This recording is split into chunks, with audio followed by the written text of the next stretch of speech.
दोस्तों, क्या कोई ऐसी योजना है जो हमारे पैसे को बचत के साथ साथ बहुत ही तेज़ी गति से, बहुत तीव्र गति से आगे बढ़ाने में मदद करती है? जी हाँ दोस्तों, मैं आज आपको बताने जा रहा हूँ पब्लिक प्रोविडेंट फंड के बारे में। तो आइए, मैं आपका स्वागत करता हूँ आपके अपने चैनल पर जिसका नाम है सिंपल बैंकिंग।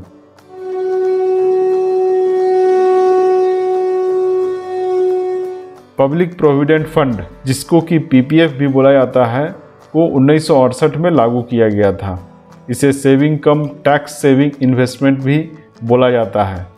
पीपीएफ में कोई व्यक्ति अपने नाम से एक अकाउंट खुलवा सकता है। वह अपने नाबालिग बच्चों के नाम से भी खाता खुलवा सकता है।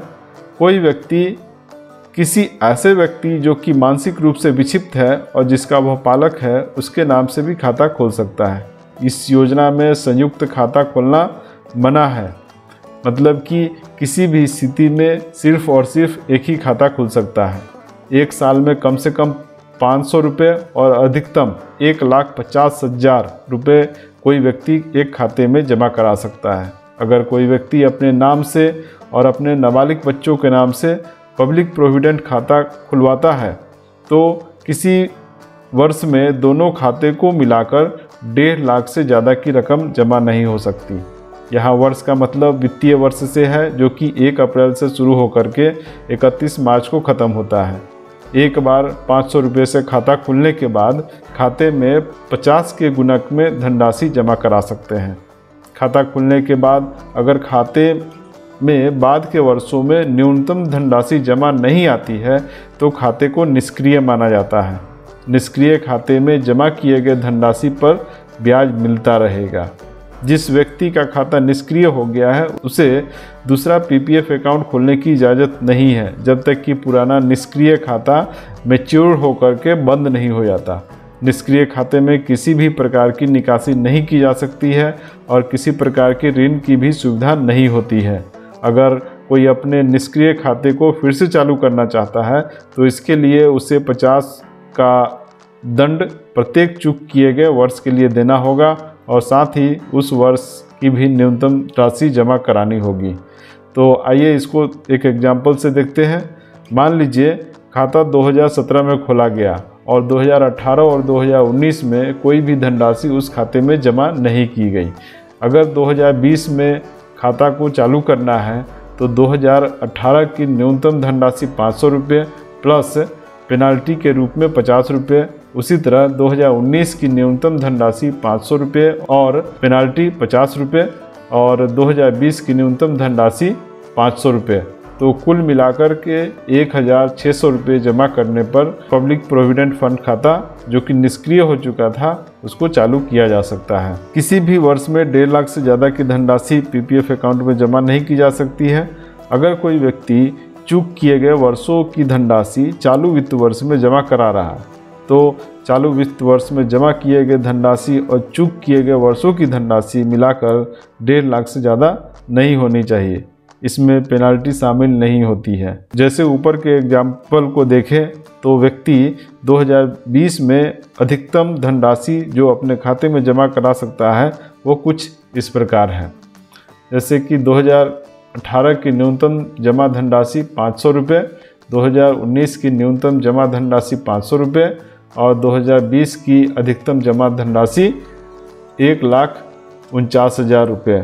मतलब कि कुल मिलाकर के 1.5 लाख से ज़्यादा की धनराशि एक खाते में एक वित्तीय वर्ष में जमा नहीं करा सकते हैं। पीपीएफ अकाउंट में जमा धनराशि पर दिया जाने वाला ब्याज फिलहाल 7.1% है, जो कि हर 3 महीने में संशोधित होती है और अकाउंट में जमा धनराशि पर ब्याज की गणना किसी महीने की 5 तारीख से लेकर उस महीने के अंतिम तिथि के बीच में न्यूनतम जमा धनराशि पर होती है। अतः अगर ज़्यादा ब्याज कमाना है तो हर महीने की 1 से 5 तारीख के बीच में किस्त जमा करा देना चाहिए। खाते में ब्याज वित्तीय वर्ष के अंत में जमा करा दी जाती है। खाते के स्थानांतरण से ब्याज पर कोई असर नहीं पड़ता है और वर्ष के अंत में पूरे वित्त वर्ष का ब्याज उस वित्तीय संस्था द्वारा जहां वर्तमान में खाता है उनके द्वारा आपके खाते में जमा करा दी जाती है। पीपीएफ अकाउंट में ऋण की भी सुविधा उपलब्ध है और यह सुविधा खाते के तीसरे वर्ष से लेकर के छठे वर्ष के बीच में उपलब्ध होती है। जिस वर्ष में ऋण के लिए आवेदन किया जाता है उसके पिछले वर्ष में जमा धनराशि का 25% ऋण के रूप में दिया जाता है। आइए इसे एक एग्जाम्पल से समझते हैं। जैसे खाता खोलने का वर्ष 2017, व्यक्ति ऋण के लिए आवेदन 1 अप्रैल 2019 से लेकर के 31 मार्च 2020 के बीच में आवेदन कर सकता है। मान लीजिए व्यक्ति 2021 में ऋण के लिए आवेदन करता है तो उसे 31 मार्च 2019 को जमा धनराशि का 25% ऋण के रूप में मिलेगा।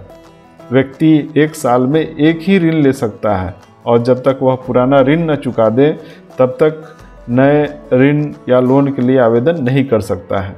कोई भी व्यक्ति अपने नाबालिग बच्चों के नाम से खोले गए पीपीएफ अकाउंट या मानसिक रूप से विक्षिप्त व्यक्ति के लिए खोले गए अकाउंट जिसका वह पालक है में ऋण के लिए आवेदन कर सकता है, लेकिन आवेदनकर्ता को यह घोषणा करना होगा कि ऋण खाता धारक की भलाई के लिए उपयोग किया जाएगा। लिए गए ऋण को 36 महीने में वापस करना होता है और यह अवधि ऋण लेने वाले महीने के तुरंत बाद वाले महीने से शुरू हो जाती है। ऋण मासिक किस्त में या फिर एक मुश्त में जमा करा सकते हैं। मूलधन पहले जमा होता है और 1% सालाना ब्याज की दर से ब्याज 2 किस्तों में जमा कराना होता है। अगर कोई व्यक्ति 36 महीने में ऋण चुकाने में भूल कर देता है तो ब्याज की दर 6% हो जाती है। अगर खाता धारक ऋण का ब्याज देने में चूक करता है तो यह ब्याज उसके खाते से काट ली जाती है। अगर किसी व्यक्ति की मृत्यु ऋण चुकाने से पहले ही हो जाती है तो ऋण उसके उत्तराधिकारी को चुकाना होता है या फिर जमा धनराशि पर उत्तराधिकारी को सौंपते समय काट ली जाती है। खाता खोलने के वर्ष के अंत से 5 साल बाद खाते से निकासी की जा सकती है। जिस वर्ष निकासी के लिए आवेदन किया जाता है उससे ठीक 4 वर्ष पहले जमा धनराशि का 50% या पिछले साल की जमा धनराशि का 50% दोनों में से जो कम हो वह राशि निकासी के लिए मान्य होगी। वर्ष में केवल एक निकासी संभव है और अगर किसी खाता धारक का लोन है तो पहले लोन को चुकाना होगा, फिर निकासी की सुविधा उपलब्ध होगी। पीपीएफ अकाउंट खाता खोले जाने वाले वर्ष की समाप्ति के 15 साल बाद परिपक्व होता है। जिस महीने में खाता बंद करने के लिए आवेदन किया जाता है उसके ठीक पहले महीने के अंत तक खाते में जमा राशि पर ब्याज मिलता है। खाता धारक चाहे तो खाते को परिपक्वता के बाद कितने भी समय के लिए बिना धनराशि जमा किए हुए आगे बढ़ा सकता है और खाते में जमा धनराशि पर ब्याज भी मिलता रहेगा।